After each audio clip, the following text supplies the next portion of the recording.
Hola, buenas tardes. En primer lugar, gracias por acompañarnos en esta tercera jornada que, como sabéis, el Ateneo de Granada organiza con el apoyo de la Diputación de Granada en el marco del ciclo El valor de los cuidados, fortalecer los cuidados para humanizar la sociedad. Si la mayoría de vosotras y vosotros habéis estado en las conferencias anteriores, habéis visto que hemos tratado en profundidad temas como el valor económico y social de los cuidados, su vinculación a los roles de género socialmente atribuidos a las mujeres, la distribución desigual de la carga de cuidados entre hombres y mujeres y el impacto que ésta tiene en concreto en la vida de estas últimas. Y se ha hablado también de la escasez de las políticas públicas para abordar las necesidades de cuidados y también las desigualdades que se producen en esa oferta de cuidados. Bueno, hoy nos vamos a deslizar hacia un terreno más conceptual, reflexionando sobre el cuidado y sobre los valores que lo sustentan como actividad intrínsecamente humana y humanizadora. Y lo vamos a hacer de la mano de una persona a quien para mí es un lujo tener entre nosotros y que nos va a ayudar a transitar por estos terrenos. Ella es Rosa María Alberdi Castel y yo te agradezco de corazón que hayas tenido la generosidad de aceptar nuestra invitación. Voy a presentarla brevemente y la dejo con vosotras y vosotros, que es lo importante, ¿no? Bueno, Rosa María, a mi parecer, yo diría que es sobre todo una humanista que ha encauzado su inquietud y su vocación por lo humano a través de una trayectoria profesional que está volcada en el cuidado. En lo académico, ella estudió enfermería y psicología y ha cursado varios másteres relacionados con estas disciplinas. Su vida profesional ha estado dedicada fundamentalmente a la docencia en diversas universidades de la geografía española, Madrid, Barcelona, Sevilla, pero especialmente en la Universidad de les Isles Balears, donde es profesora titular desde hace 24 años y actualmente sigue trabajando como profesora emérita. También ha participado directamente en la vida política como diputada por el Partido Socialista durante 8 años en el Parlamento Balear, presidiendo 4 de ellos la Comisión de Salud del Parlamento. Su área principal de estudio y de interés ha sido el desarrollo de la profesión enfermera y su vinculación con el género, así como el estatus y autoridad de una disciplina, la enfermería, en la cual las principales generadoras de conocimiento desde su secularización son sobre todo mujeres. La ética del cuidado ha constituido también otra de sus áreas de interés y sobre ambas ha sido enormemente prolija en investigación, en difusión del conocimiento a través de artículos científicos y conferencias y también en la dinamización de asociaciones, algunas de las cuales pues, ha sido fundadora, como la Asociación Española de Enfermería Docente, etcétera, ¿no? Bueno, Rosa María ha sido y es una fuente de inspiración y referencia fundamentalmente para las enfermeras españolas, lo que le ha valido numerosos reconocimientos, entre los que destaca el doctorado honoris causa que hace unos años le concedió la Universidad de Murcia y que la convirtió en la primera enfermera española con esta distinción. En lo personal, me gustaría presentarles a una de mis principales referentes a nivel profesional, cuyos artículos e intervenciones he esperado siempre y he devorado después, porque siempre me movían a la reflexión y a la acción. Y también pues, me gustaría presentaros a una persona enormemente pluriinteresada, feminista comprometida, coherente, y ya veréis que transmite una enorme fuerza vital que hoy se expresa, además de en artículos, conferencias, etcétera, mediante la poesía. No hoy, porque ya lleva bastante tiempo escribiendo poemarios. Si nos acompañáis mañana en el Ateneo, pues tendréis la ocasión de asistir a la presentación de su 5º poemario, que se llama El margen fértil. Bueno, nada más. Yo darte las gracias nuevamente y te dejo la palabra. Muchísimas gracias, Elena.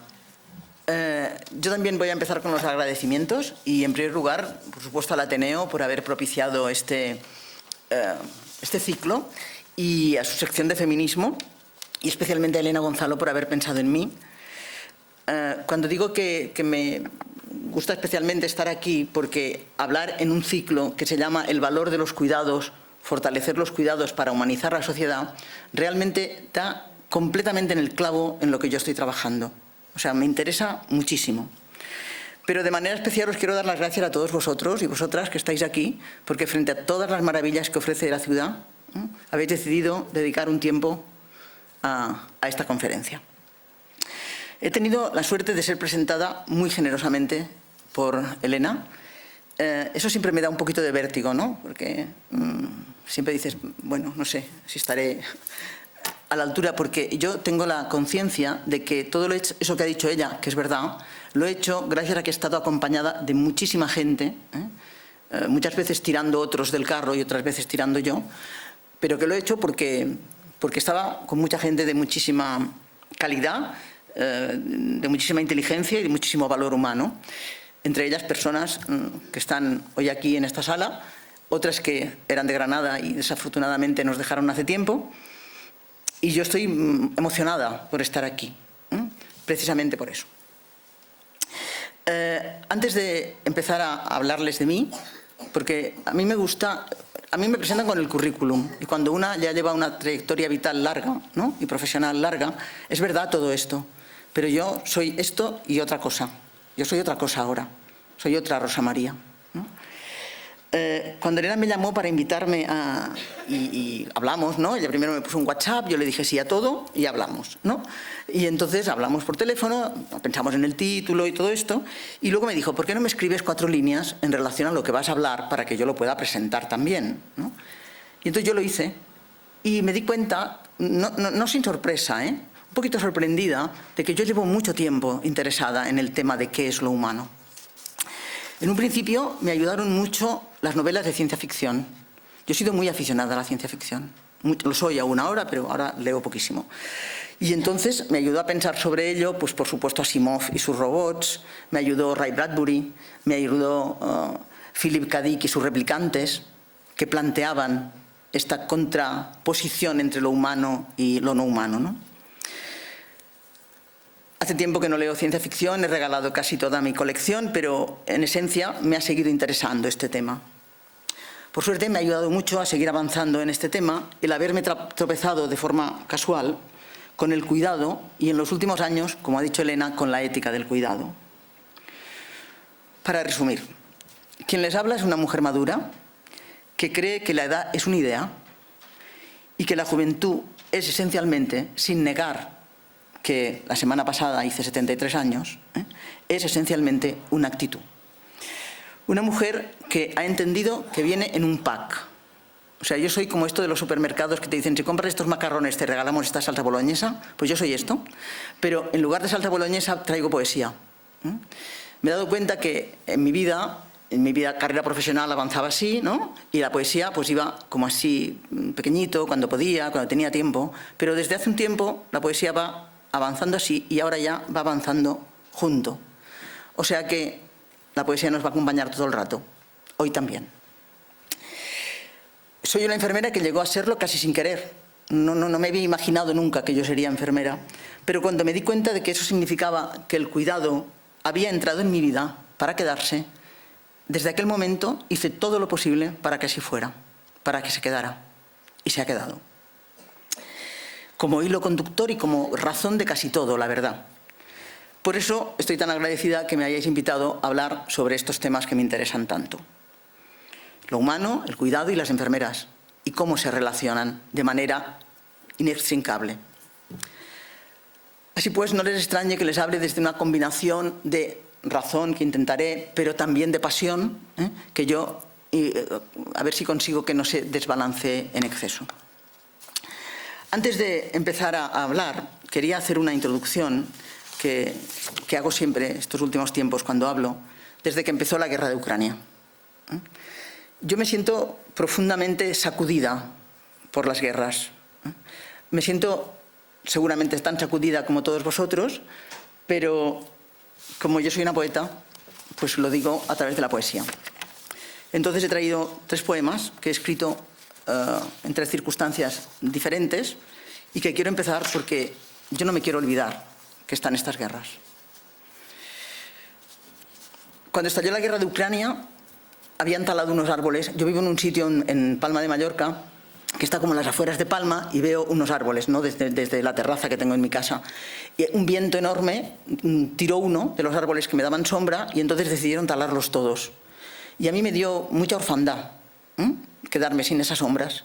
Y me dio mucha orfandad por también los pájaros que anidaban en los árboles, ¿no? Algunos de los cuales eran estos pájaros que son monógamos y que siempre tienen la misma pareja y viven en el mismo sitio.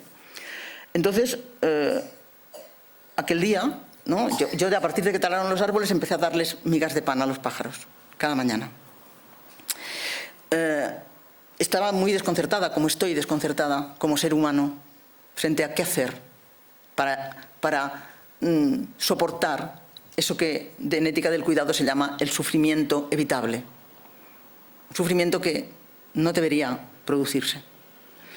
Entonces se me ocurrió escribir un poema que dice así: para empezar a luchar contra la guerra, he decidido hoy dar doble ración de pan a los pájaros. No podía hacer nada más, pero hice esto. A pesar de que intento estar consciente de que existen esas guerras, a veces se me olvidan. Procuro no mirar la tele, procuro no mirar las noticias porque me afectan mucho, ¿no? Y entonces escribí esto. La herida de la guerra de los otros tiende a cerrárseme.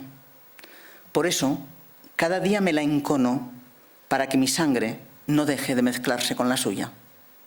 No quiero olvidarme de eso. No quiero olvidarme. Y luego estalla el conflicto entre Hamás o entre Palestina e Israel. Y yo sigo sin ver la tele, pero no importa, porque sé y no quiero dejar de saber. Entonces me llegó una foto, vi una foto en redes sociales de una mujer. Yo intenté, cuando empecé las clases, que ya había empezado este conflicto, empecé las clases en septiembre, hablar con mis alumnos. Yo soy profesora de ética en la universidad y también de historia. Y en las clases de historia damos mucha énfasis al papel de las enfermeras en los conflictos bélicos. Lo doy yo personalmente. Entonces me pareció que teníamos que hablar de lo que estaba pasando. Pero yo lo quería hablar precisamente desde el dolor evitable. Y busqué fotos del dolor israelí y del dolor palestino. No fue fácil, encontrar que se viera ese dolor, pero bueno, lo intenté. Y luego, al cabo de un tiempo, llegó a mis manos una foto de una mujer palestina, pero solamente se ve ella con un bebé amortajado en brazos que ella sostiene. No hay nada más en la foto.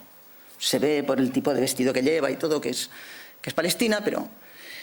Y entonces escribí, para no perder la conciencia y para no perder, esta mañana lo hablábamos en la comida, de que yo de alguna manera también soy responsable de esto que pasa. No sé cómo, pero si contribuyo a este mundo, también contribuyo de alguna manera a este dolor. El dolor de una mujer me ha atravesado 3 veces el corazón, porque yo soy esa madre y su hijo muerto, y soy también la que sabe que lo ha matado. He querido hacer esto porque no quiero que nos olvidemos de que hay tanta gente que sufre inútilmente en un mundo que construimos cada día y que podría ser mejor. Y ahora, si no os importa, vuelvo a hablar, que en realidad voy a hablar todo el rato de esto, porque voy a hablar de lo humano y del cuidado. Cuando hablamos con Elena, empezamos a... Ay, ahora tengo que poner las diapos, ¿no? ¿Esto cómo será? Vamos a ver. Ah, sí. Un momento. Sacaremos esta. Pondremos estas. Vale. Sí. Vale, perfecto. Ahora. Bueno, la conferencia se llama así. ¿Y qué he querido hablar en la conferencia? Pues en realidad lo que quiero es ofrecer mis reflexiones, que ojalá después en el coloquio las podamos compartir, sobre las 2 relaciones fundamentales que el título refleja, ¿no? O sea, la relación entre lo humano y el cuidado, y lo humano y quien cuida. Y como no podía ser menos, dada que hablo desde la perspectiva enfermera, desde la que estoy situado, también hablaré sobre la responsabilidad de las enfermeras, ahora y aquí, en relación al cuidado, para terminar haciendo una propuesta general. ¡Ay! Bueno. Ahora vienen. No os preocupéis porque esto no es la primera vez que pasa.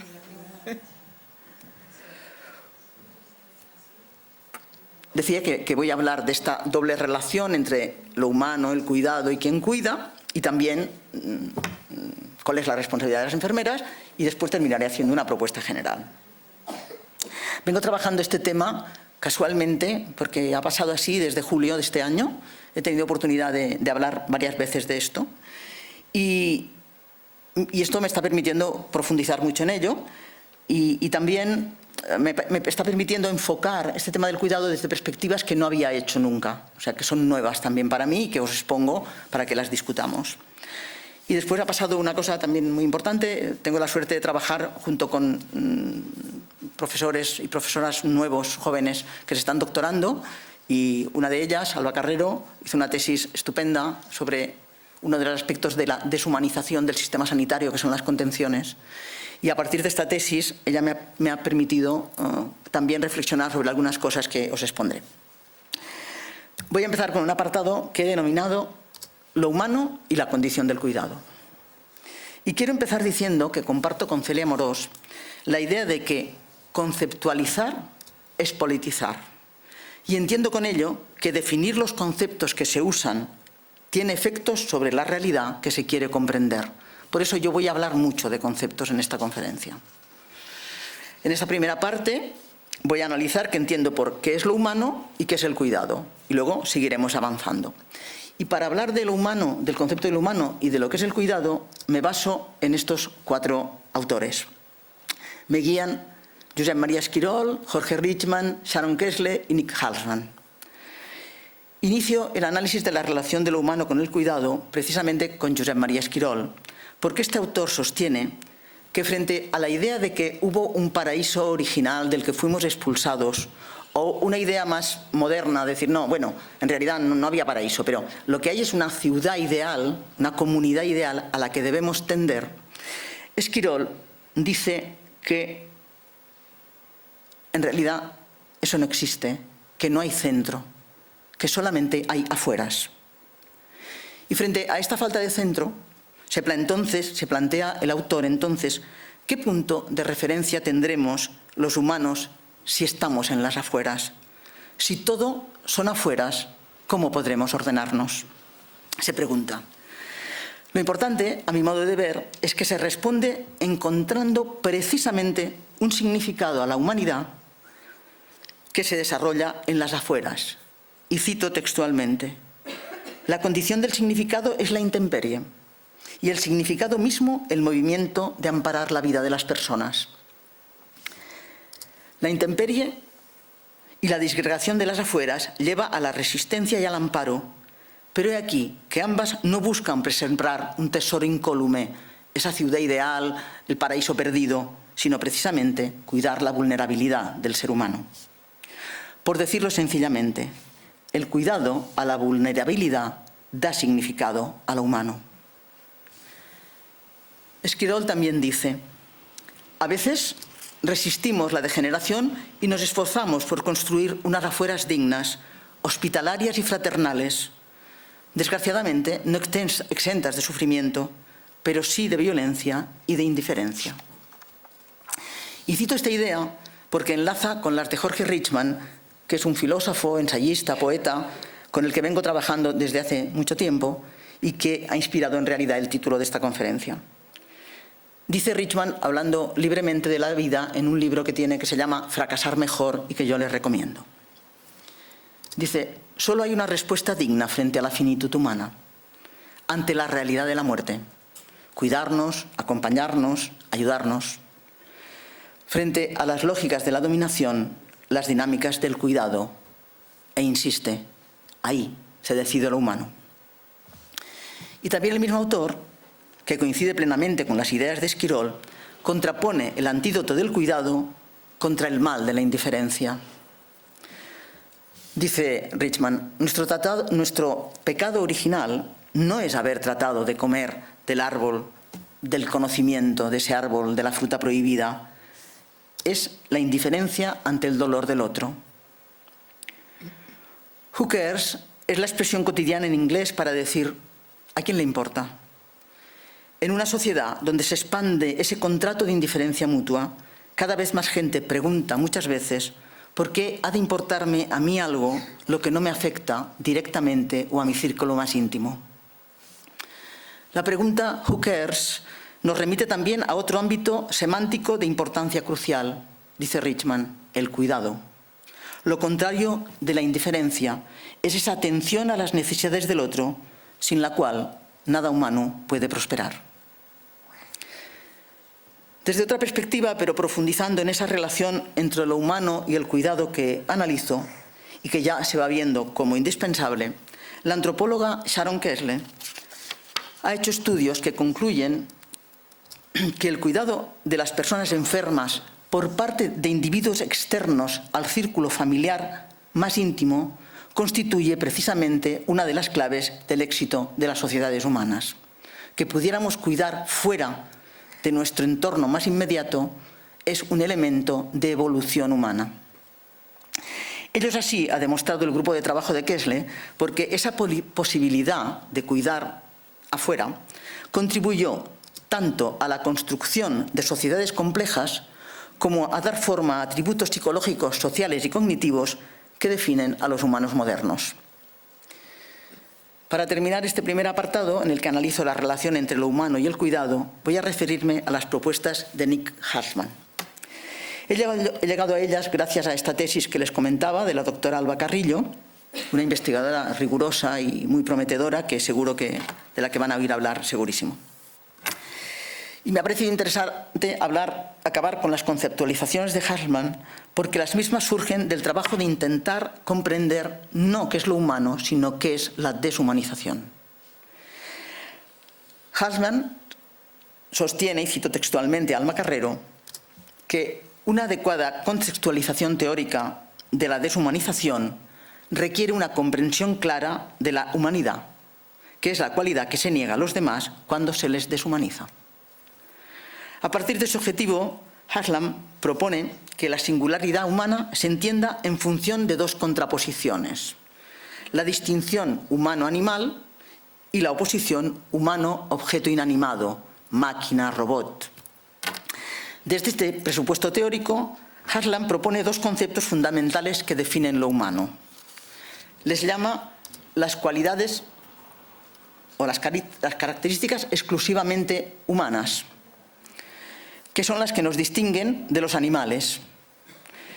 Considera que estas cualidades son el refinamiento, el civismo, la sensibilidad, la racionalidad, la madurez. Y luego habla de los rasgos típicos de la naturaleza humana. Y dice, son los atributos que son esenciales o típicos de los humanos y las humanas y por tanto nos diferencian de los objetos inanimados.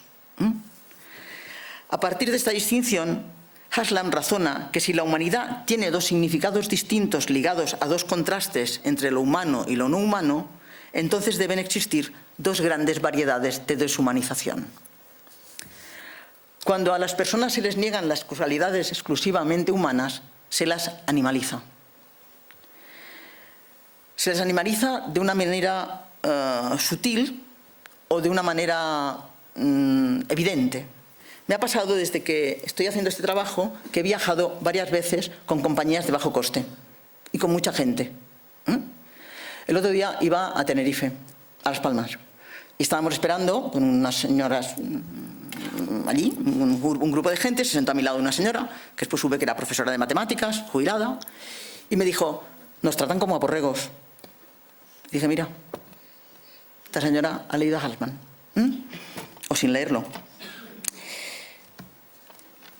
Cuando se niegan estas cualidades, se nos compara con los animales, se está justificando desde el esclavismo y el genocidio hasta esta infrahumanización más sutil de la que hablaba esta señora. Cuando a los individuos se nos niegan las cualidades que nos caracterizan de nuestra naturaleza humana, se nos objetúa, se nos trata como objetos inanimados. El ejemplo más cercano y horrible de este segundo tipo de deshumanización por objetuación, podríamos decir, es la justificación de todas las formas de violencia contra las mujeres, que somos consideradas en demasiados ámbitos como objetos de los que se puede disponer. Voy a contener la pasión, voy a seguir con la cosa racional y no quiero alargarme más en este aspecto porque me parece que la sutilidad de las ideas de Haslam para este texto tienen que ver con la definición de lo humano que nos hace distinto de los animales y de las máquinas. En resumen, una relación de lo que he dicho hasta ahora entre lo humano y el cuidado. Esquirol nos sitúa en las afueras y de ahí deriva que es consubstancial la vulnerabilidad. Y de esa vulnerabilidad parte el autor para explicar que el significado de lo humano es el movimiento de amparar la vida de las personas, de cuidar nuestra vulnerabilidad. Richman nos dice que sin el cuidado nada humano puede prosperar y Kessler demuestra que la posibilidad de ser cuidados por personas ajenas al núcleo familiar determinó la evolución y ha ido definiéndonos como especie distinta y altamente singular a todas las demás. Como les he dicho, vengo en un pack y que incluye a la poeta que soy. Y por eso déjenme que haga otro resumen de lo dicho hasta ahora. Cada vez que rompo con los dientes el pan que doy a los pájaros, soy la mujer primera, la que nos convirtió en humanos, masticando la comida para aquel que ya no podía hacerlo. Hechos los resúmenes, si les parece, vamos a hablar del segundo aspecto que sostengo y que define lo humano, y voy a hablar del cuidado. Promover y asegurar lo humano. En este apartado me acompañan Susan Gordon, Françoise Collier, Núria Cuixart, Joan Tronto, Han Aldelal, 3 enfermeras, una antropóloga, una periodista y una politóloga. Y empezaré, como he hecho por la primera parte, por conceptualizar. Y aunque sé que aquí hay muchas personas expertas, pasaré revista a cómo ha ido evolucionando, para mí, el término cuidado. He trabajado 4 conceptualizaciones del término cuidado y se las voy a explicar centrándome especialmente en las 2 últimas porque son parte de mi propuesta final. Empecemos con el cuidado como necesidad humana básica, esto que hacemos todos, ¿no? Que es este acto humano mediante el cual las personas atendemos una necesidad nuestra o de otro ser humano. Y lo hacemos todos, porque si no, no sobreviviríamos. La segunda acepción del término cuidado es lo que es la aportación profesional enfermera. Y esta acepción hace referencia al bien intrínseco, a lo que es singular y característico de la profesión.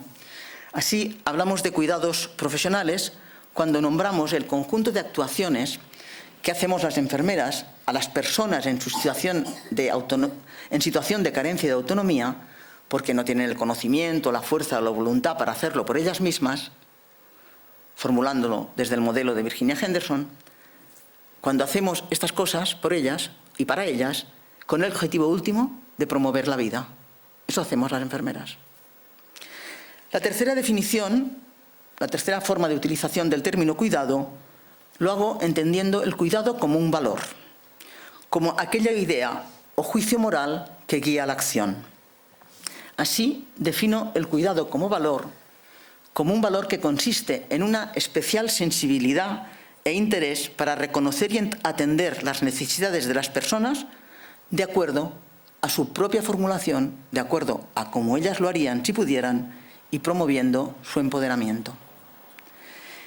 Y la cuarta acepción con la que vengo avanzando es el cuidado como derecho. Me ha parecido, insisto, interesante incluirla porque, primero, para ofrecer una panorámica completa de esta evolución conceptual en la que estoy y también porque constituye una de las bases de la propuesta que les hago a todos ustedes. El cuidado como derecho es la capacidad de exigir que se satisfagan las necesidades de las personas y los grupos, promoviéndose su autonomía y asegurándose el respeto a su identidad. Esto es lo que considero que es el derecho al cuidado, que en este país lo tenemos como reconocido. Como les decía, en los últimos años he avanzado en este tema de la ética del cuidado, a lo que me ha llevado también mi militancia feminista, y sin duda uno de los pilares básicos del desarrollo de esta teoría de la ética del cuidado es la definición de cuidado que hacen una de las autoras nucleares, las dos autores nucleares de esta teoría, que son Fisher y Tronto. La traigo aquí porque aporta un enfoque relacional y grupal que considero muy importante para la comprensión global de lo que significa el cuidado. Dichas autoras definen el cuidado como aquella actividad genérica que comprende todo lo que hacemos para mantener, perpetuar y reparar nuestro mundo, de manera que podamos vivir en él lo mejor posible. Este mundo, dicen Fisher y Tronto, comprende nuestro cuerpo, nosotros mismos, nuestro entorno y los elementos que buscamos enlazar en una red compleja de apoyo a la vida. Hasta aquí, acepciones y definiciones del cuidado que deben servirnos para saber con qué herramienta básica contamos para la promoción y la defensa de lo humano. Hemos definido lo humano y ahora hablamos del cuidado, que es una herramienta básica. Y para terminar de otro modo este apartado, déjenme hacerlo también con una poesía, pero que plantea la pregunta al revés. ¿Qué pasa cuando no se aporta el cuidado debido a las personas en situación de vulnerabilidad? Como llevado a la orilla por un mar tranquilo, está el niño muerto. Conciencia, refugio, amor, nada está completo. Estoy segura que comparten conmigo la idea de que cuando faltan las características básicas de lo humano, nada está completo. Y voy a ir entrando en la parte final de esta conferencia y voy a centrarme en aportar mi opinión, que ojalá compartamos, pero que siempre podemos discutir en el coloquio, sobre la trascendencia de la relación entre las enfermeras y lo humano. Como seguro saben, no es suficiente definir el objetivo disciplinar de una profesión para entender qué aporta esta profesión. Yo he definido cuál era el objetivo disciplinar y he dicho, cuando hablamos de cuidados profesionales nos referimos a esto, esto y esto. Pero esto no es suficiente. Por eso me interesa dar una visión sobre qué pasa en las personas en situación de vulnerabilidad o dependencia cuando necesitan cuidados y reciben ese servicio de las enfermeras. Estando aún en plena pandemia, en septiembre del 20, tuve la suerte de ser invitada en mi universidad a dar la conferencia inaugural de curso. Era una época de incertidumbre, de intensa dedicación de los sanitarios y, por supuesto, de aplausos.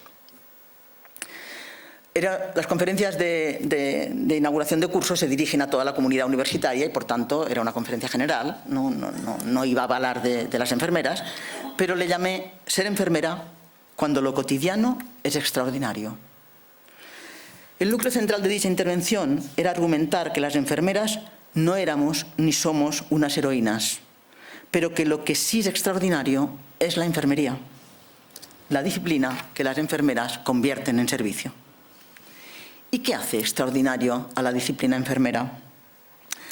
Por decirlo simple y llanamente, y siguiendo a María-Françoise Collier, lo que hace extraordinaria a la disciplina enfermera es su bien intrínseco, su razón de ser, que consiste nada más y nada menos en promover la vida en cualquier circunstancia. Por ese motivo, cuando las enfermeras convierten la disciplina en práctica, proveen un servicio único, indispensable e insustituible para la vida y el desarrollo de cada persona, proporcionando cuidados que, como hemos visto, representan aquello más genuinamente humano. En este sentido de la importancia de los cuidados, merece la pena recordar que la doctora Abdelal hace un paralelismo entre el agua y los cuidados, comparando las características entre ambas para acabar concluyendo que sus similitudes permiten afirmar que los cuidados enfermeros son tan indispensables para la vida como lo es el agua. Para aclarar un poco más lo que deseo decir, voy a recurrir a Susan Gordon, que habla de la aportación que hacen las enfermeras. Utilizo las palabras de Gordon precisamente porque no es una enfermera, sino una periodista experta en cuestiones relacionadas con la medicina, las políticas sanitarias y la imagen profesional, y aporta una visión externa de nuestro trabajo, aunque ella hable como en primera persona. Dice Gordon: solo soy una enfermera, solo represento la diferencia entre la vida y la muerte. el afrontamiento y la desesperanza. Que una persona pueda permanecer en su casa o tenga que ingresar en una residencia, o que una paciente muera agonizando o con dignidad y confort. Solo soy una enfermera, solo soy el núcleo central en la atención a la salud. Para acabar de reafirmar la naturaleza extraordinaria de los cuidados enfermeros, utilizaré las palabras de Núria Cuixart. Núria Cuixart es una enfermera catalana con una larguísima experiencia que trabaja el tema de la ética del cuidado también. Dice Cuixart: con independencia de los motivos que inicien la relación de cuidado con una persona, porque tiene el COVID o porque se ha roto una pierna, la enfermera la acompaña a satisfacer las necesidades básicas que son comunes a todos los seres humanos, pero que en cada persona constituyen un mundo diferente. Por eso podemos afirmar, dice Cuixart, que cada acto de cuidado cambia un mundo, puesto que estamos hablando de personas y sus respuestas, y en cada persona estas son diferentes, pero también son diferentes en cada contexto de lengua, de situación social y de evolución de la persona. Compartiendo totalmente las palabras de estas autoras, me atrevo a afirmar que las enfermeras tienen como cometido desarrollar el significado profundo de lo humano, que, dicho en palabras de Esquirol, es cuidar la vulnerabilidad. Resumiendo mi análisis de mi relación entre las enfermeras y el cuidado, me atrevo a afirmar que el cuidado profesional es el seguro, la condición para que sigamos siendo humanos también en la vulnerabilidad. Hasta aquí he expuesto mis razones y mis vivencias en realidad que me permiten afirmar que el concepto de cuidar y en manos de quien dejemos la responsabilidad de hacerlo depende la humanidad que queremos alcanzar. Y por supuesto en el sistema sanitario, pero también en el conjunto de la sociedad. Como les he comentado, voy a terminar esta conferencia aportándoles también mi reflexión sobre cuál es la responsabilidad de las enfermeras ahora mismo en el sistema sanitario, pero también la responsabilidad que tenemos como conjunto de sociedad. Lo voy a hacer en un apartado que he llamado así.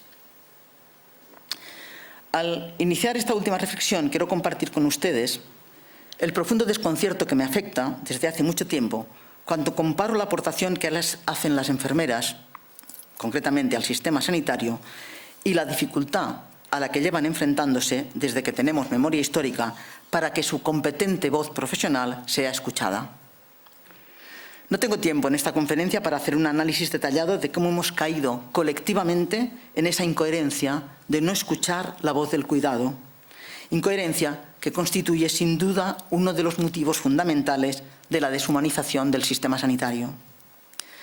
Para poner en evidencia la enorme dificultad que significa no contar con la voz profesional enfermera en todos los ámbitos de toma de decisiones del sistema sanitario, pero también de la sociedad, creo que debemos intentar contestar conjuntamente, me refiero con toda la sociedad, a la pregunta: ¿es posible cumplir los compromisos políticos y sociales vinculados a la provisión del derecho al cuidado sin contar precisamente con la perspectiva del cuidado? Y aquí he puesto una foto de los Objetivos de Desarrollo Sostenible, he puesto un conjunto de decisiones que se tomaron en un grupo de trabajo que hizo el Parlamento español después de la pandemia, y he puesto una foto de una jornada de humanización. ¿Es posible cumplir esos compromisos sin escuchar la voz de la que cuida? A mí me parece que la respuesta es no. Y así lo reconocen todo tipo de instituciones, informes y autoridades. Y a partir de aquí surge inmediatamente otra pregunta. ¿Se puede seguir prescindiendo de las enfermeras en la toma de decisiones? Francamente, yo creo que no. Me gustaría dejar bien claro que considero que las enfermeras no deben reivindicar nada en solitario. Creo, sinceramente, que ya ha pasado este tiempo. Ahora el peso de la responsabilidad está en todas y cada una de las personas que tienen la capacidad de tomar decisiones políticas, y también en mano de todas aquellas, o sea, todos, los que tenemos la posibilidad de reclamar el derecho a que nos cuiden. Es responsabilidad de todos. Esto es así porque las enfermeras han evidenciado y evidencian cada día que están en cada espacio del sistema sociosanitario, tienen en sus manos una buena parte de las soluciones y servicios que necesita la ciudadanía y el sistema de salud y están plenamente comprometidas con el servicio del cuidado. Si a pesar de toda esta evidencia todavía se producen decisiones que dificultan la aportación de las enfermeras, entonces lo que hace falta es preguntarse ¿en nombre de qué? ¿Alguien se atreve a arrebatar la perspectiva y el derecho al cuidado de las personas y a hacer ineficiente la provisión del cuidado que mantiene lo humano? Esa ya no es una pregunta de las enfermeras, ni una responsabilidad sola de las enfermeras. Y si quieren lo hablamos en el coloquio. Ahora sí que de verdad termino. Creo sinceramente que debemos tomar conciencia de que cualquier deshumanización que se produzca en el ámbito que sea nos concierne a todas las personas, porque proporcionar el antídoto del cuidado también es responsabilidad de todos.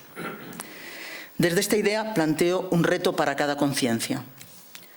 Para la de las enfermeras, que acepten su profunda responsabilidad en la tarea de promover y asegurar lo humano.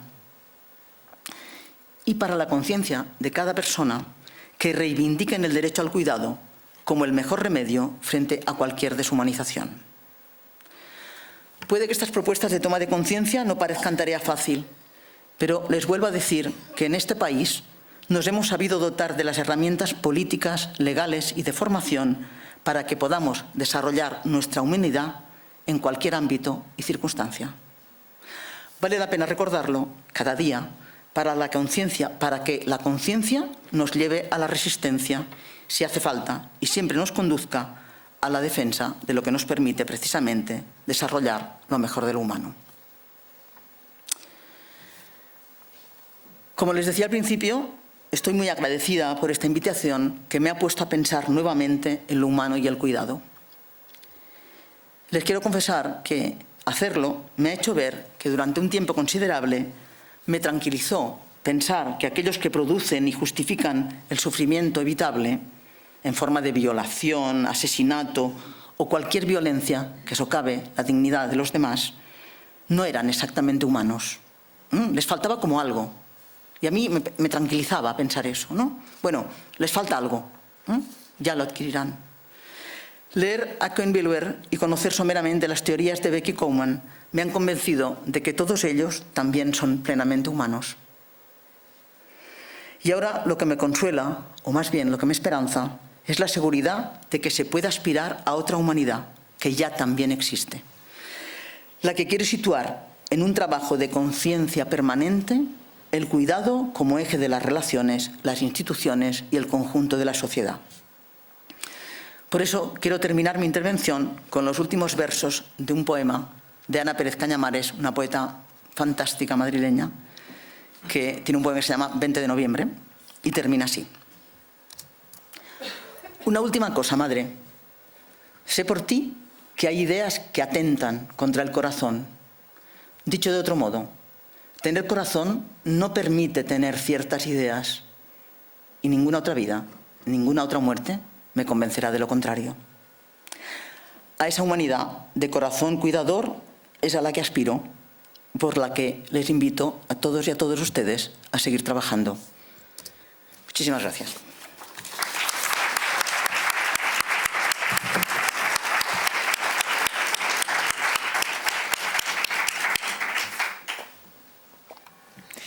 Muchas gracias, Rosa María, por estas reflexiones que yo creo que conectan también con los objetivos del ciclo en el que estamos involucrados en el Ateneo.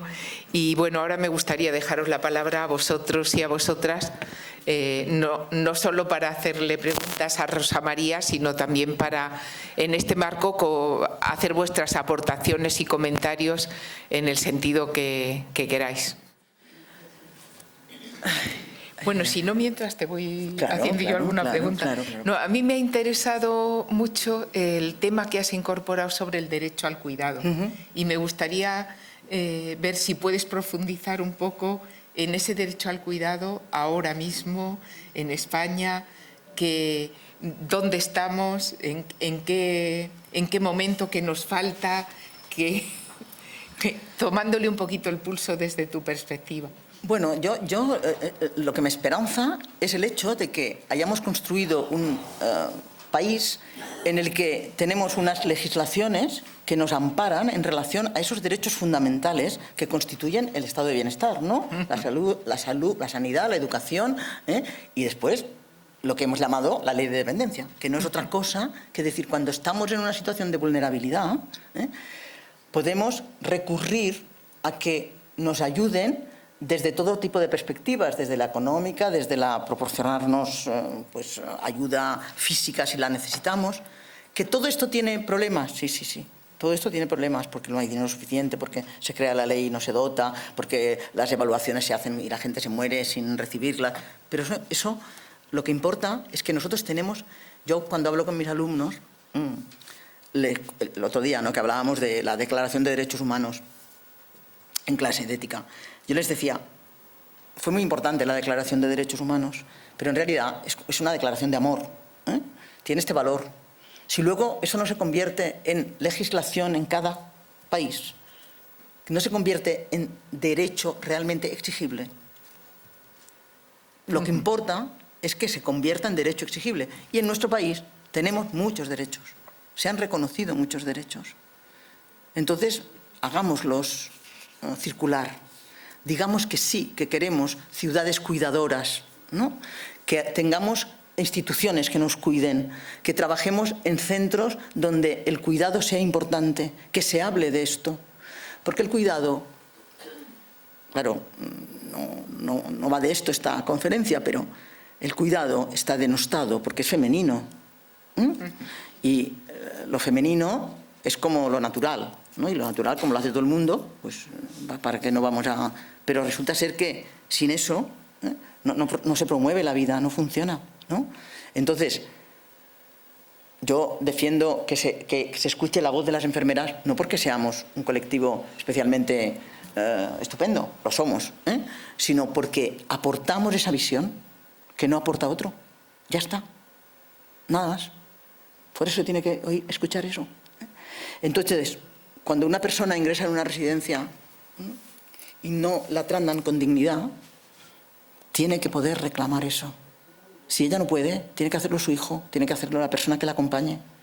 Porque nosotros tenemos la obligación como sociedad de proveerlo. Y eso es lo que tenemos que exigirnos a cada uno de nosotros.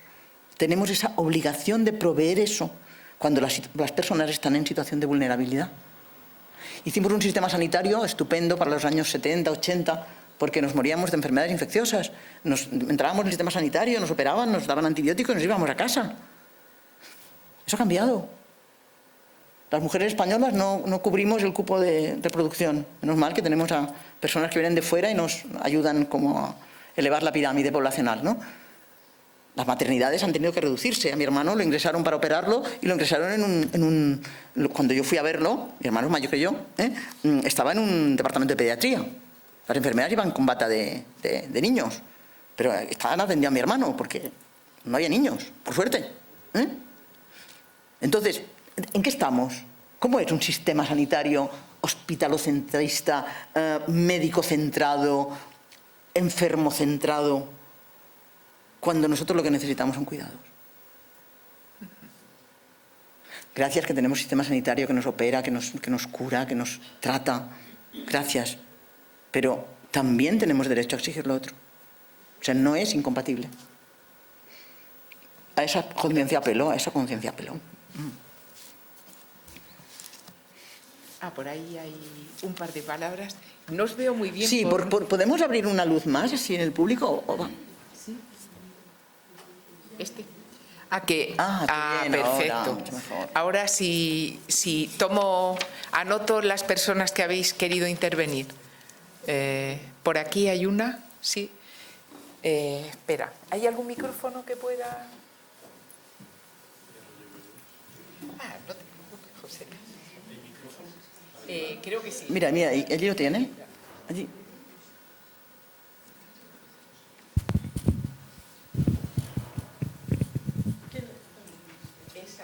Es allí. Yo lo paso si quieres. Ya está entendido. Bueno, gracias, José Luis. Mira, ¿Quién lo tiene? Sí, levanta la mano.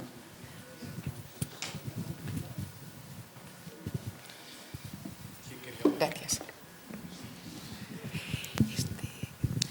Bueno, lo primero, agradecerte, Rosa María, la intervención que a mí me ha abierto muchísimo el campo de los cuidados. Por supuesto que muchísimas gracias al Ateneo por este ciclo que ha organizado. Me ha encantado cómo ha ido definiendo el concepto. Como te digo, ha sido una visión bastante amplia. Por la profesión que he tenido, que no he sido enfermera, trabajo social y al final el sistema de la dependencia, hay siempre una piedra en la que tropezamos, que por el apoyo social que pueda tener el sistema de cuidado en general, es la negación a la necesidad de cuidado. Que te lo encuentras cuando una persona necesita... Parece que los cuidados es nada más que para la gente mayor y que, bueno, ya llegaremos, que parece que no vamos a llegar nunca, ¿no? ¿Qué piensas respecto a esa negación a nivel social que yo creo que nos encontramos? Gracias. Mira, hace como en octubre, las matronas son un grupo profesional muy sólido, y que hacen unos congresos enormes, ¿no? Entonces tuve la suerte de que me invitaran a participar en una mesa redonda, un congreso de matronas que se hizo en Palma, en octubre creo. Y era una mesa redonda muy distinta, yo no soy matrona, y entonces una mesa redonda que hablábamos de varias cosas, de género, relacionadas con el género. Había una señora que hablaba sobre... una matrona que hablaba sobre violencia obstétrica, precisamente de Granada, ahora me acabo de acordar, una mujer fantástica. Después habló una chica de Madrid que hablaba, su intervención se llamaba ¿y si el problema no es la libido? Y entonces ella era una terapeuta sexual, una psicóloga que hacía terapia relacionada con la sexualidad. Y comentaba esto, ¿no? Que las mujeres iban allí a hablar de la libido y los hombres también iban a hablar de la libido, pero ella siempre decía, ¿qué problema no es la libido? El problema es antes de la libido. ¿Cómo llegas a la libido? ¿En qué situación llegas, no? Entonces yo me encontré, ¿de qué hablo yo aquí en esta cosa de matronas, no? Pero por suerte para mí, suerte enorme, había encontrado un libro de una historiadora que se llama Mary Beard, que además los que tengáis Filmin tiene varios documentales, porque es una historiadora clásica, y están en Filmin, sobre el arte en Grecia y en Roma. Y esta es una historiadora inglesa que tiene un libro muy pequeñito que se llama El poder de la voz de las mujeres. Es un libro maravilloso que habla de cómo el patriarcado, desde su inicio, ¿no? de nuestra cultura, estamos hablando de nuestro contexto en Grecia y Roma, ha invisibilizado la voz de las mujeres. Nosotros somos la consecuencia de esto. Y el cuidado también. O sea, el cuidado no tiene... yo me acuerdo no tiene como glamour. O sea, tú cuando sales del sistema sanitario que te acaban de operar, pero que te han operado durante una hora, pero luego te has pasado 7 días cuidándote porque la operación había ido muy bien y todo estupendo, pero tú no te podías levantar y tú no podías respirar y tú no podías no sé qué. Cuando te vas a casa, ¿de qué te acuerdas? Te acuerdas de aquello que tú no puedes proveer solo. Una vez operaron a mi madre y a mi tía, que eran hermanas, se llevaban 2 años, tuvimos una crisis familiar y las dos los operaron de vesícula el mismo año. Las dos. Todo fue muy bien, ¿vale? Pero ¿de qué hablaban cuando hablaban de la operación? Yo estuve 3 horas en el quirófano y tú solamente 2. A mí me pusieron tantos puntos, me hicieron tantas pruebas, ¿no? Pero nadie se acordaba de que cuando una de ellas se despertó, mi tía, pues la anestesia la intranquilizó muchísimo, ¿no? Y entonces veía cosas en la habitación y tal. ¿Quién tuvo que venir a ayudarla y a calmarla, a tranquilizarla, a estar con ella? Evidentemente las que cuidaban. El cirujano, todo fue muy bien, estupendo, les quitaron las piedras a todas, muy bien, todo muy bien. Pero ellas no recordaban esto que yo en muchas ocasiones he llamado la zona oscura, ¿no? Que es esa zona de la dependencia, de la vulnerabilidad. Claro que hay un agradecimiento enorme, tú me has ayudado, pero luego esto cuando me voy, me tengo que comparar con la operación de mi hermana, lo que digo es las veces que me vio el cirujano, los puntos que me pusieron, los días que estuve ingresada, porque eso sí lo puedo decir, sin menoscabo de mí. Y yo creo que esto es lo que... Por eso estoy tan encantada con Esquirol y con Richman y con todos estos autores, que lo que dicen es, reconozcamos la vulnerabilidad, que eso es una identidad, una parte de la identidad humana. Y a partir de ahí... Pero claro, tú dices, ¿cómo podemos competir con esa cosa tan estupenda y tan brillante que es un trasplante combinado de corazón y pulmón? Claro, ¿cómo puede competir una persona que está en una residencia y dice, no, es que quiero camas? El otro día hablaba precisamente con la que ha sido consejera durante unos años en Baleares, una enfermera estupenda, que se llama Patricia Gómez, y estábamos reunidas y charlábamos, y ella me dijo, hablábamos de esto, de la invisibilidad de los cuidados. Ella me dijo, durante mucho tiempo, cuando era supervisora de un hospital, quise que trajeran colchones antiescaras. Colchones antiescaras para los pacientes, porque no se escaren, que las escaras son una cosa horrorosa, que se mueren, de verdad. Se mueren y sufren y vale un dineral. No había manera. No había manera. No había manera. Nunca era el momento de comprar colchones antiescaras. Eran carísimos, eran de todo. Hasta que un día me decidí y dije, voy a calcular lo que gastamos en úlceras por presión. Aquel día se compraron todos los colchones. ¿Cuánto gastamos en úlceras por presión, no? Cuando una persona que ingresa y tiene una úlcera por presión, ¿no? En cualquier sitio, porque no tiene un colchón adecuado, ¿cuánto gastamos? En medicación, en tiempo de permanencia en el hospital y tal. Y entonces eso sí se pudo escuchar. Entonces a lo mejor hay que hablar, o sea, no sé cómo, ¿no? Yo estoy en esto. Utilizo la poesía porque no sé cómo decirlo. Pero estoy en esto de decir, ¿cómo os atrevéis? ¿Cómo os atrevéis a quitarle a la gente aquello que hace más eficiente el cuidado? ¿Qué es lo que necesita? ¿En nombre de qué? Esa es mi interrogación en este momento. Y la planteo en cualquier parte. Porque lo que necesitamos son cuidados. Pero también, yo me he dedicado, estuve 8 años de diputada en el Parlamento Balear. Y dejé la política activa y no estoy... Pero continúo perteneciendo al Partido Socialista. ¿Y cuál ha sido mi aportación estos últimos tiempos? Pues he tenido la oportunidad de participar en el programa electoral que se hizo en el Ayuntamiento de Palma. Y hay un apartado que se llama Palma Ciudad Cuidadora. Y está enfocado todo a cómo la ciudad puede cuidar. No solamente a las personas mayores, vulnerables, sino cómo puede cuidar a... Pero es que esto tiene que ver con el ancho de las aceras, Es que no tiene que ver con una cosa galáctica. Tiene que ver que una señora o un señor con un andador tiene que pasar por aquella acera, o una señora con un carrito, o una mamá con un bebé. Y esto no se les ocurre. No sé.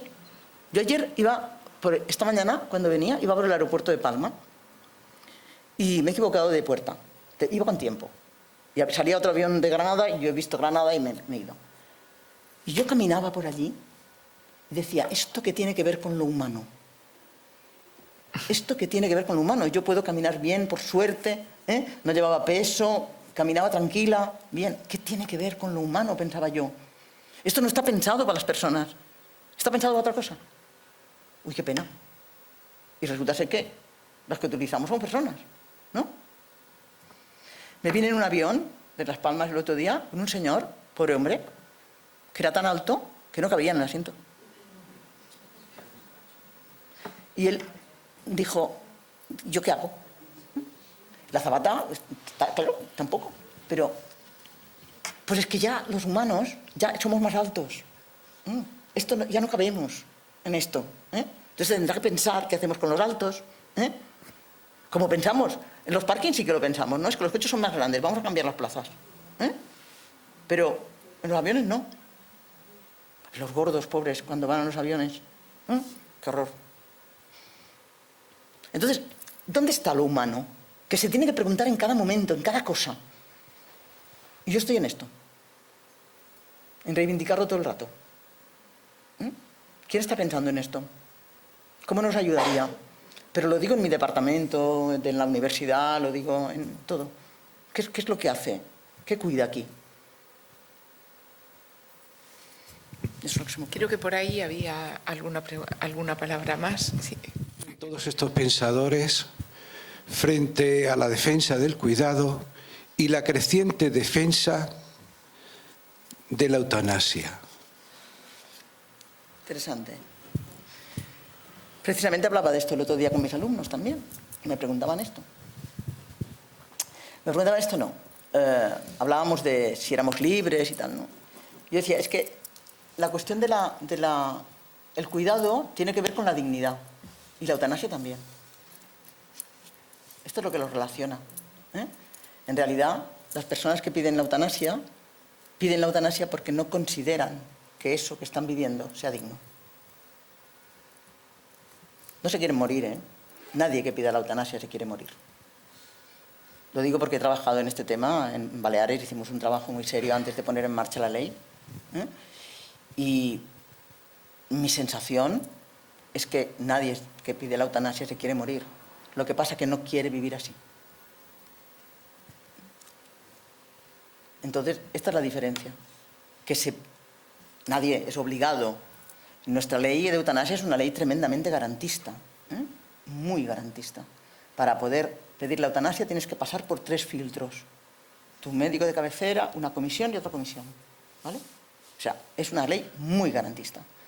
¿En qué sentido? En que nadie puede ser obligado, ni por motivos económicos, ni por motivos ninguno, a pedir la eutanasia. Pero yo siempre la he vivido como una cuestión de ampliación del derecho a la dignidad, precisamente. Y entiendo que haya muchas personas que no estén de acuerdo por sus creencias, ¿no? Porque consideran, me ha tocado trabajar con ellas y discutir mucho esto. Pero este Estado en el que estamos decidió que esto era, mirando las legislaciones del entorno y cómo iban los países más evolucionados, que esta era también una manera de aumentar ese derecho a la dignidad. ¿No? Cuando yo no puedo valerme por mí mismo, no puedo... Muchas veces ni tan solo sufren físicamente, ¿no? Porque van perdiendo la capacidad también de sufrir estas enfermedades terribles como el ELA o todo esto, ¿no? Pero el sufrimiento está en otro lado. No sé si contesto. Pero bueno, esto es una pregunta buenísima para el público, ¿eh? Y para las que habéis trabajado en temas sociales, que seguro que habéis visto. Hola, voy a ver si me puedo centrar porque voy ahí un poquito. Yo llevo en atención primaria empecé en las prácticas de mi último año de carrera y fui de la mano, primero de los médicos de familia y luego ya llegó la especialidad nuestra, ¿no? Entonces, y sobre todo aquí en Andalucía y en los años de cambio de gobierno, pues yo he notado a nivel de enfermería un cambio. No se nos escuchan, pero no los cargos políticos, sino los cargos intermedios, tal. Enfermería es un poco lo que decías, médico centrado. Ahora se habla de accesibilidad y adaptan las agendas de médicos de familia para que, digamos, no protesten y estén bien. Enfermería habla, yo me he ido a la prensa a nivel de carta individual y no se nos escucha. O sea, hay un muro ahí, de tal manera que además estamos cayendo, yo creo que se cae en la ley de cuidados inversos.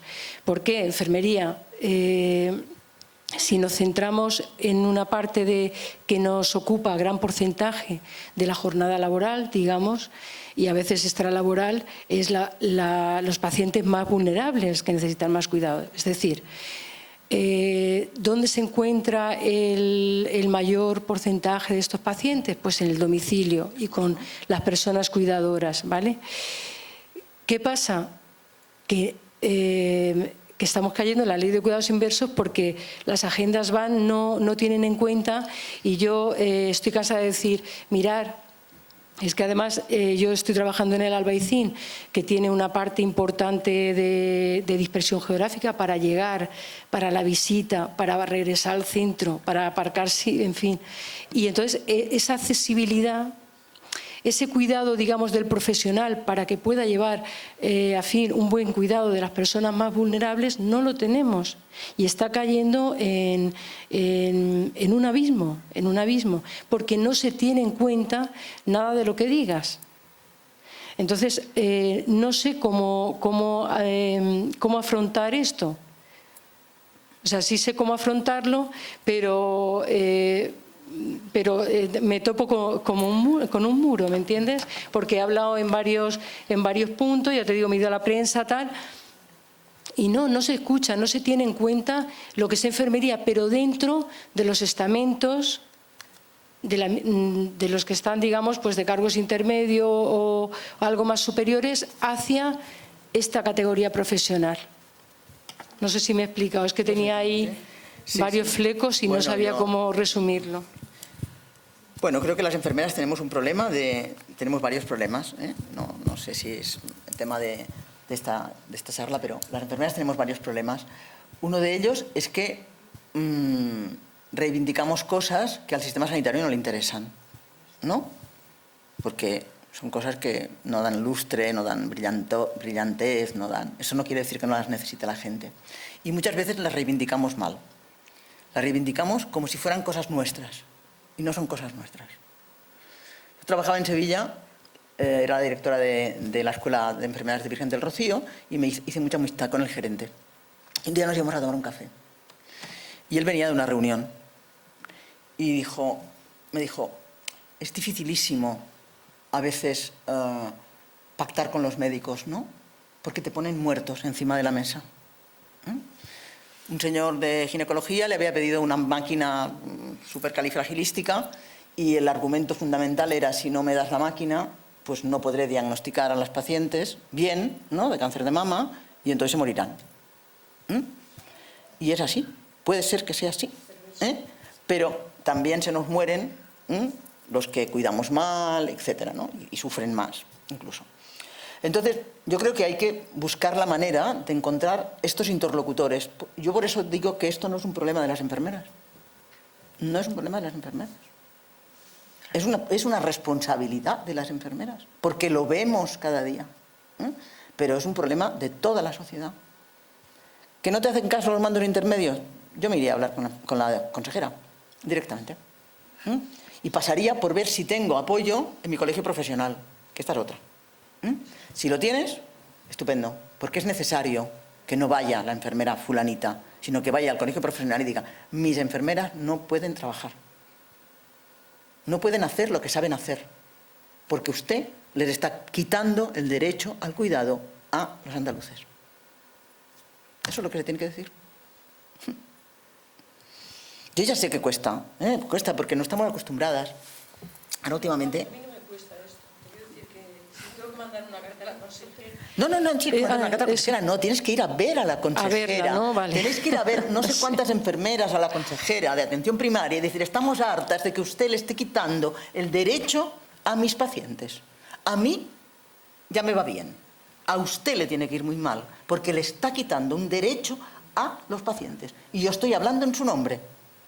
No me tiene que dar a mí más dinero, no me tiene que dar a mí más confort. No, me lo tiene que dar porque está quitándoselo. ¿En nombre de qué usted está haciendo esto? Esta es la pregunta. Y si puedes ir 100, y si puedes ir con tu colegio, mucho mejor. Y si puedes ir a decirlo a la prensa, pero desde esta perspectiva: señora, ¿en nombre de qué usted está haciendo que las enfermeras no puedan hacer su trabajo? Claro, a nivel de colectivo yo lo que veo también, y conforme va avanzando, es que hay miedo, hay temor a hablar. Ya. Hay temor. Ya. Hay temor porque puedan tomar represalias, porque las traten mal, porque yo he visto voces, en fin, de una manera totalmente deshumanizada, y hay miedo a hablar. Hay miedo Pues a tendrá hablar. que hablar alguno que no tenga miedo o que esté Claro. protegido. Sí. ¿Puedo intervenir un momento?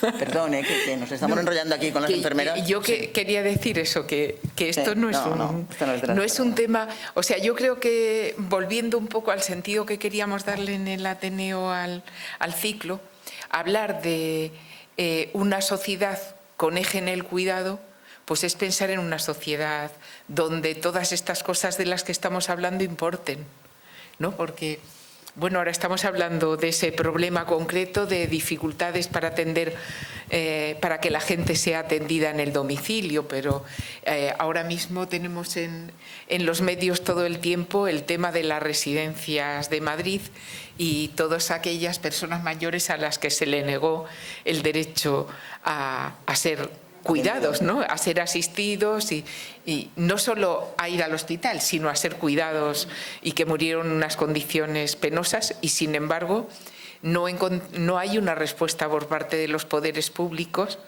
que refleje que eso es una prioridad en nuestra sociedad, ¿no? José Luis, sí. Sí, muchísimas gracias, Rosa María, por tus palabras y las emociones que nos has transmitido. ¿Está encendido esto? Sí, sí. Sí, se te oye. Tenemos. Que, no, en el sentido de algunas intervenciones que se han hecho que me han efectivamente llevado a la idea de que esa asociación que has establecido entre las palabras y la de Esquirol con la intemperie, las afueras, la fragilidad, la vulnerabilidad y después hablar de la enfermería. En un momento todos nos hemos sentido enfermeros porque vivimos en una sociedad, en un mundo, en un planeta en el que efectivamente somos muy frágiles todos, sí, quizás sin tener conciencia de esa fragilidad, muchos de nosotros, pero esa fragilidad es consustancial al ser humano. Entonces, al hablar tú de enfermero, muchos que no hemos tenido ninguna relación con la enfermería, pero sí con la enfermería, nos hemos sentido concernidos y las palabras nos han venido directamente. Pero me pregunto hasta qué punto, y en algún momento de vuestras intervenciones ha aparecido esa tecnocracia de los hospitales o ese sentido médico-céntrico, han dicho, me parece, ¿no? Cómo, y el propio nombre de la profesión de ustedes, la de enfermera, tan noble, tan notable, pero no lleva un poco a considerar la enfermedad como una anomalía, no como, o sea, se desplaza de la fragilidad consustancial al ser humano. Antes se hablaba de la eutanasia. Se ha dicho que en muchas culturas, las más vivas, la vida y la muerte han estado juntas. No ha habido este miedo a la muerte, este ocultar la muerte que hay ahora en nuestra sociedad, ¿no? En las culturas clásicas, la muerte, Claro. y se llegaba incluso, quizá en la Edad Media, tantos valores, ¿no? Había en la muerte, y no solo entre los cristianos que buscaban. Bueno, iba por tanto a esa exaltación que necesitamos un poco de la fragilidad y de la necesidad que tenemos todos, o sea, como a una actitud más humana. Tú lo has resaltado sucesivas veces, pero cada vez que aparece la patología y la enfermedad como patología, el nombre de la enfermera mismo aparta de ese cuidado que uno siente en esa atención de esa persona que le atiende cuando está hospitalizado, que es todo lo que hay de humano y que no hay allá, ¿no? Es decir, todo lo que es ajeno a la enfermedad, pero esa palabra que es una amiga donde no hay amigos, o un amigo, ¿no? Toda una condición humana que entra en aquel recinto hospitalario. Me atrevo con toda insolencia a preguntaros si no tienen un nombre equivocado, una profesión tan noble y tan estupenda, ¿no? Perdón, No. Son reflexiones que están aquí bullendo. Está estupendo, porque me lleva a un tema que creo que tienes toda la razón. Yo lo he enfocado desde la vulnerabilidad y he hablado de esto porque estos autores hablan de esto, ¿no? Pero yo creo que lo tenemos que trabajar también desde lo que llamamos la interdependencia. No es tanto, está bien, somos vulnerables porque esto es intrínseco a lo humano, ¿no? Porque no hay un paraíso, estamos todos en las afueras, como dice Esquirol. Pero independientemente de que estemos sanos como manzanas, somos interdependientes. Y es ahí donde está el cuidado también. Independientemente de que pensemos, sí, las enfermeras nos tenemos que ir llamando enfermeras, que viene de enfermo, sí, tienes razón, pero es precisamente el nombre universal, ¿no?, que nos identifica, ¿no? Yo creo que lo que nos tiene que mover es este reconocimiento de la interdependencia. Sin los demás no podemos evolucionar, ¿no? Entonces, cuando estamos vulnerables, pero también cuando estamos sanos, sin los demás. Entonces, esta interdependencia tiene que ver con el cuidado. Por eso, cuando hablamos del cuidado desde la política, por ejemplo, que es lo que hace la ética del cuidado no se refiere al sistema sanitario. La ética del cuidado lo que quiere es situar el cuidado en el centro de la política. Eso es lo que hacen estas autoras. Entonces, yo estoy en esto. Yo no he hablado de las enfermeras porque, bueno, también mi vertiente feminista me lleva a esto, ¿no? Porque creo que estamos muy sesgadas en este tema del género, pero en realidad yo soy una fan del cuidado como eje articulador de la relación. Es desde ahí, desde donde creo que debemos primero concienciarnos nosotros y darle más valor, ¿no? Muchas gracias. Bueno, en primer lugar, Rosa María ha enfocado la conferencia primero muy bien estructurada y después pues parándote en la conceptualización que efectivamente decía Celia Amorós que era lo político, lo correcto, la cosa pública, lo que tenemos que hacer como sociedad que pretende ser humana y humanizar todo lo que hace. Yo puedo hablar de este tema, bueno, en el Ateneo una de las cosas que queríamos era que el cuidado se entendiese de una forma que no tenía por qué estar relacionado con la enfermedad, aunque ambas cosas parece que a todos nos vienen a la cabeza. Cuando hablamos de cuidado hablamos de personas enfermas que hay que cuidar, pero yo me he acercado al sistema sanitario como enferma o como, yo diría que como no, digamos, que tenía una enfermedad. No en mi ser humano, no en mi visión personal, creo que no estaba en mi cabeza lo de estar enferma. Tengo una enfermedad que pasará o no pasará, pero yo sigo siendo la misma y por tanto no tengo por qué estar demandando continuamente como si fuera una persona especial o algo así. Ni tampoco ocultar lo que tengo porque no me parece que ese sea un buen camino para nada. ¿Qué he recibido yo del sistema sanitario en ese momento? Pues fundamentalmente una relación tanto como con las personas, los médicos, los cirujanos y todo este tipo de personas a lo mejor que están en el alto standing, y después con las personas que después todos los días te relacionas, que es con la enfermería, con la gente que te saca la analítica. Y quiero deciros la diferencia que noto yo dependiendo de las personas. Fui al centro de salud mi centro de salud en Góngora y encontré una persona que me iba a hacer la analítica. Lo primero que me hizo es que me sentó muy tranquilamente y me dijo: ¿le gusta a usted la música clásica? Y dije: sí. Pues me puso una parte que no sé si era de Mozart, pero que era una cosa suave. Por tanto, ese plus que significa no sacarte la sangre, sino además decirte: eres humano y te voy a cuidar. Y bueno, salí con un grado de satisfacción inmenso. Por tanto, el cuidado ese me parece fundamental.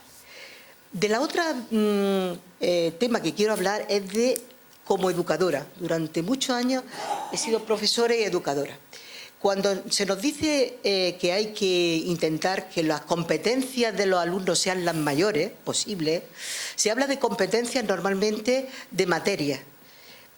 Es muy difícil que tenga cabida en el sistema educativo la competencia del cuidado. En realidad, hay algo de lo que has empezado tú planteando, y es el dominio, la lógica del dominio, y la lógica del cuidado, es que no tienen nada que ver.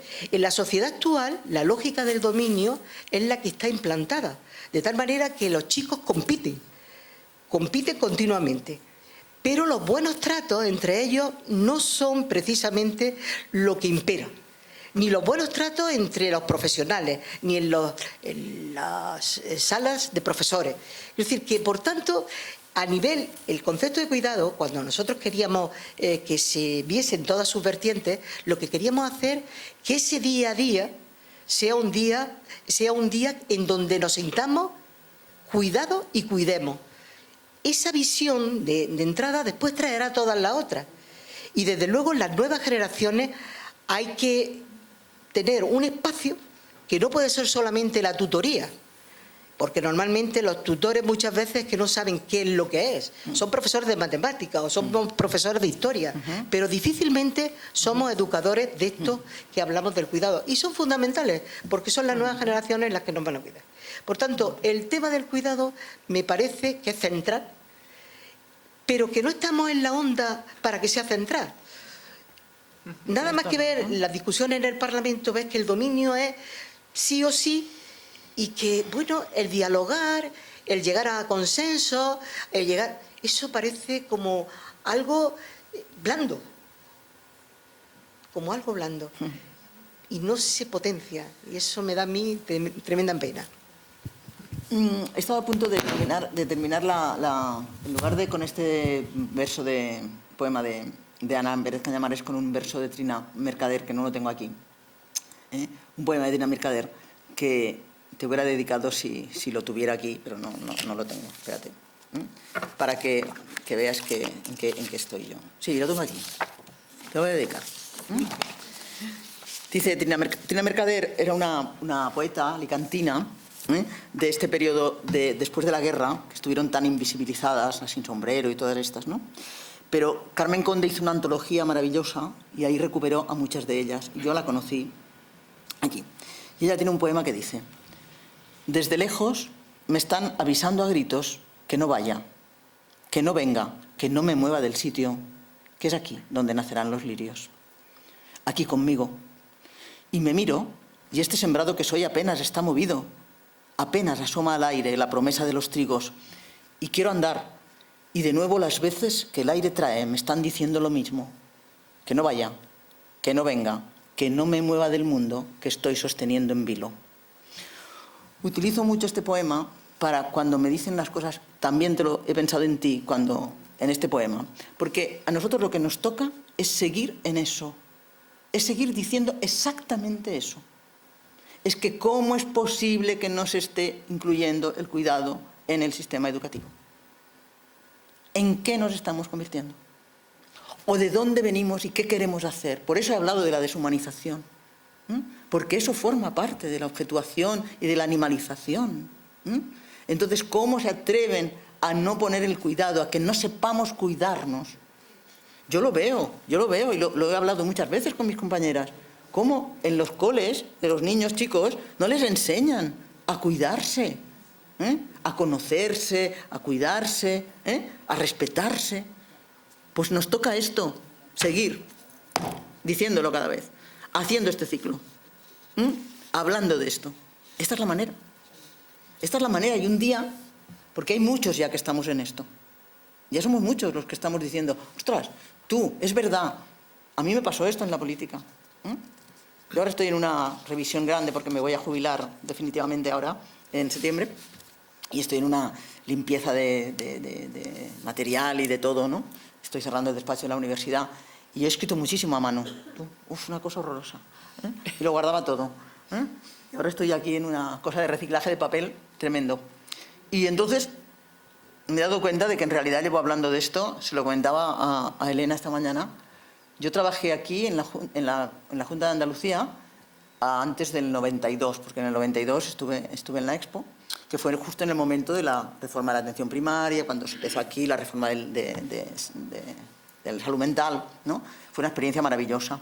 Y el otro día me encontré unos papeles del año 91, 89, en las que en esta comunidad autónoma, con un viceconsejero que se llamó Pachi Cuberta, estuvimos trabajando justamente en la Escuela Andaluza de Salud Pública un plan de impregnar todo el sistema sanitario de cuidados.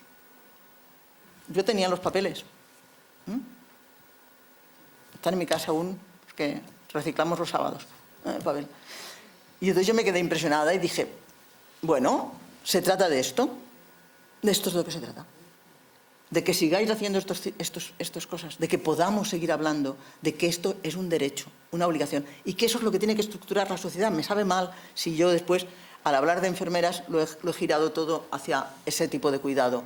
Lo he girado porque creo que las enfermeras defienden ese derecho. Entonces todos tenemos que ser responsables de esto. Pero claro que sí, tienes toda la razón en la educación, por supuesto que sí. Y en la vida política, ¿qué es eso de que se peleen de esta manera? Y se digan estas cosas. ¿Pero qué va, hombre? ¿Qué va? Eso no es la política. La política es otra cosa.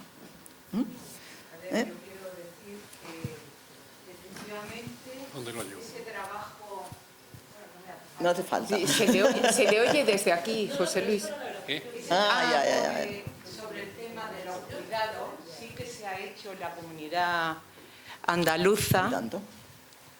Yo llevo 7 años jubilada, pero he trabajado en la escuela, en infantil, con el tema de los cuidados. Se han elaborado proyectos, se han elaborado libros para los niños y para las niñas, y se trabaja porque nosotras y nosotros pensábamos que efectivamente es ahí donde hay que empezar. En la familia, en el amigo, en la amiga, en la profe, en toda la sociedad, y es ahí donde hay que empezar el tema de los cuidados. Y efectivamente estoy totalmente de acuerdo que eso es efectivo, porque ellos se involucraban, los niños y las niñas se involucraban en eso, y llegaban por las mañanas con ganas, señor, que quiero contarte lo que me ha pasado, que anoche le dije a mi padre tal, y mi padre me miraba y me decía, y esa ilusión por compartir otra forma de vivir en la familia, era importante, y es ahí donde hay que empezar. Lo que pasa que, bueno, yo llevo ya tiempo jubilada y no sé, pero yo creo que hay muchos grupos También lo creo. en la enseñanza que se están dedicando a tratar el tema de los cuidados y el tema de el trato, bueno, lo que es de igualdad entre niños y niñas, ¿no? O sea que, nada, solo quería decir que eso ha existido, claro que sí, y espero que siga existiendo. Agradecer inmensamente la ponencia porque ha sido maravillosa, y efectivamente en relación al tema de la infravaloración de los cuidados, está claro que es porque está ligada al tema de lo femenino, evidentemente. Por eso es, como bien decía y como bien se decía en la sala, ¿no?, un tema nuclear que está ligado necesariamente valorar el tema de los cuidados, como dice el Ateneo, ¿no?, al enunciar todo este programa, es vital para el tema de la igualdad, evidentemente. Por eso yo creo que es muy importante también, y esto lo dice Teresa Tons, que estuvo el otro día aquí, que esto exige necesariamente plantear la reivindicación de no solo el derecho a ser cuidado, sino el derecho a cuidar, y formularlo como un derecho humano fundamental. Mientras eso no ocurra, todo esto está interdependiente, evidentemente. Infravaloración de lo femenino, infravaloración de los cuidados, naturalización, por tanto, reivindicar el derecho humano, el que se coloque en la Declaración Universal de Derechos Humanos, el derecho a cuidar, no solo a ser cuidado, sino a cuidar también.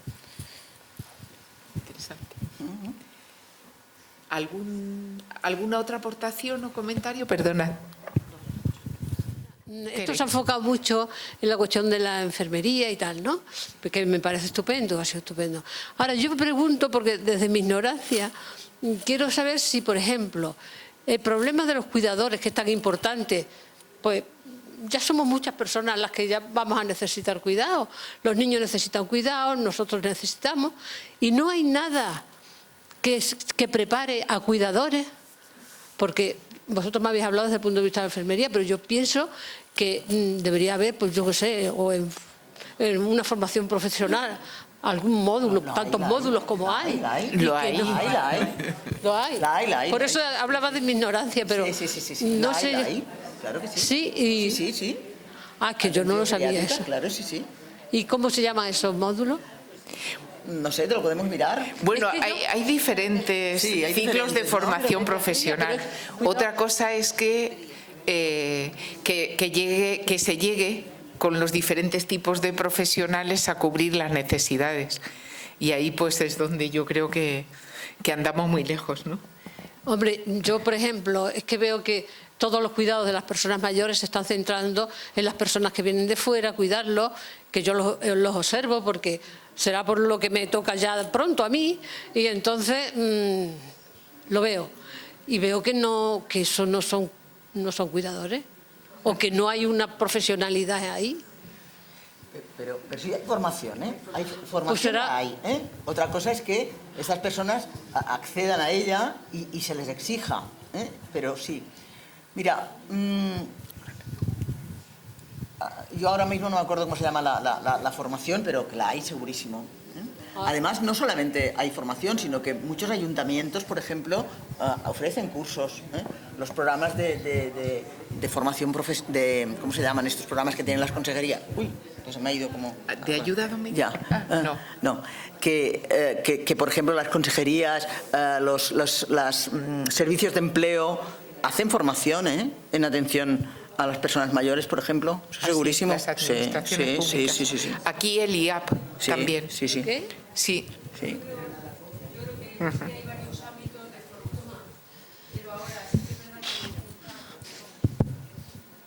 Mira, espera, Filo, estaba esta persona y después te paso la palabra. No sé cómo te llamas.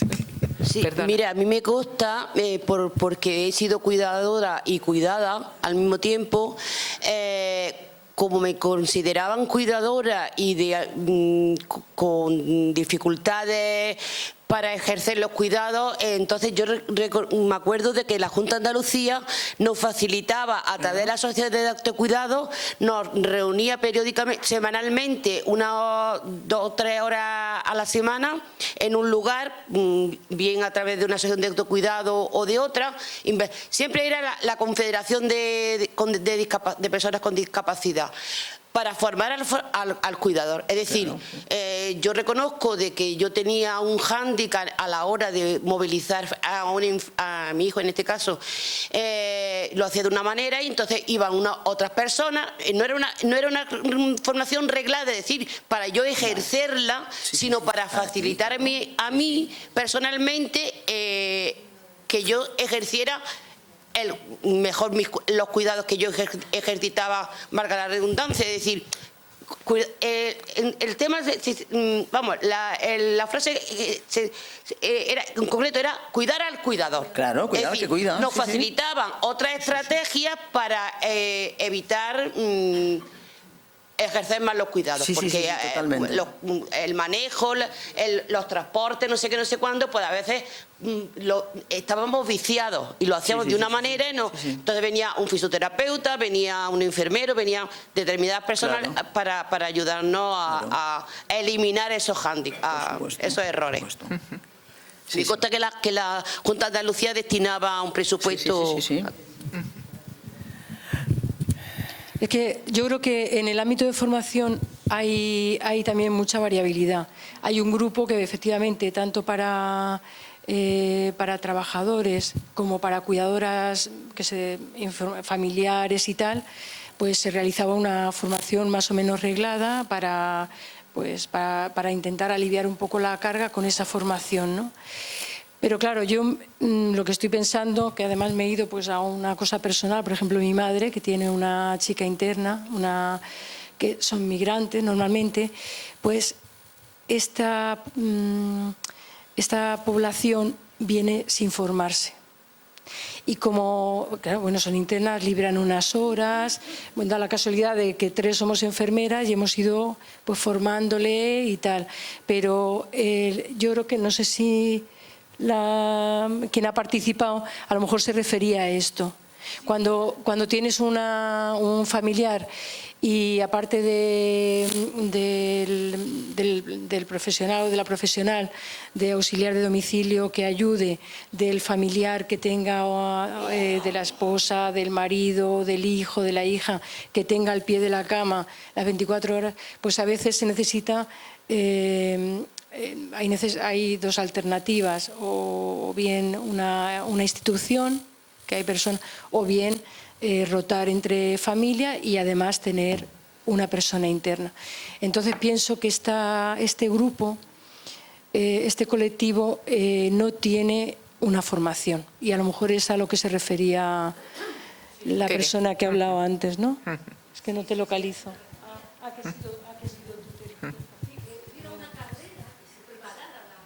Carrera la hay. Por ahí, otra palabra por ahí. Filo, ¿puedes pasarle el micrófono? Gracias. Por eso de la carrera de los cuidados, pienso que es un tema educacional, que es desde pequeño donde hay que empezar a ese hábito que dicen aquí delante. Gracias. El tema de los cuidados y que una enfermera, pues como un médico, como una profesora o como una ama de casa, lo que tenemos que hacer, yo pienso, o un padre, o tenga la profesión que tenga, enseñar a los niños y a las niñas a que hay que cuidar. Que cuando son pequeños lo harán de una forma y conforme van creciendo habrá que ir dándole otras responsabilidades. Que cuando vas por la calle, un chico de 12 años deje pasar a una señora que va con un bastón, eso es educación. Y yo creo que ahí es donde están los valores de los cuidados, porque no es solo cuidar que tenga... Yo tengo una tía con 97 años en una residencia y estoy totalmente de acuerdo con todas las profesionales que están allí, que la están cuidando. Y ha tenido una señora antes que no sabía, pero que le hemos ido diciendo, pues mira, a esto, a lo otro. Pues si es que es normal, cada uno es una persona distinta. Entonces, una persona que tenga una edad que sea mayor y necesite cuidado, aunque no tenga ninguna enfermedad, otra señora o otro señor a lo mejor tiene una pierna que la tiene mal, no sé, que es distinto, que no podemos generalizar, sino yo creo que desde mi punto de vista, desde pequeños, en los centros escolares, empezar a trabajar y en la familia empezar a trabajar el tema de los cuidados, que no sea ni una profesión, sino que esté englobada en toda la humanidad, porque como muy bien dice la ponente, cuidar y quien cuida, así se decide lo humano. Muchas gracias. Una cosa, voy a dejar la última palabra por si alguno queréis intervenir y ya vamos terminando. ¿Hay alguien más que quiera intervenir? No. ¿Tú quieres decir algo, Rosa? No, muchísimas gracias. Bueno, pues entonces simplemente daros las gracias por habernos acompañado, por vuestras aportaciones. Yo creo que tanto la conferencia de Rosa María como el coloquio posterior creo que ha sido muy interesante y que contribuye a los objetivos que tenemos planteados para este ciclo. Y me gustaría recordaros, primero, que si queréis seguir compartiendo algún ratito con Rosa María, mañana en la sede del Ateneo vamos a hablar de poesía. Y en este caso solo de poesía, aunque parte de su poesía tiene que ver con el cuidado también, ¿no? Y luego os quería recordar también pues las actividades que siguen en este ciclo, por si alguna persona no sois socias del Ateneo todavía, que os aconsejamos que os hagáis socias, pero aunque no lo seáis, deciros que el día 12 de marzo tenemos otro encuentro aquí. En este caso va a ser una mesa redonda sobre un tema también muy interesante que ha salido hoy aquí. Dice, el título es Los cuidados desde una perspectiva territorial, miradas a los municipios pequeños. José Luis Gómez es quien coordina esta actividad, que ha estado por aquí pasándose el micrófono. Esto es el 12 de marzo a las 7 de la tarde y el 8 de abril también a las 7 de la tarde, y aquí con otra mesa redonda trataremos otro tema igualmente interesante con el título Hacia un sistema público integrado de cuidados, que tiene que ver también en parte con todo lo que hemos hablado hoy. Y nada, muchas gracias y nos seguimos viendo.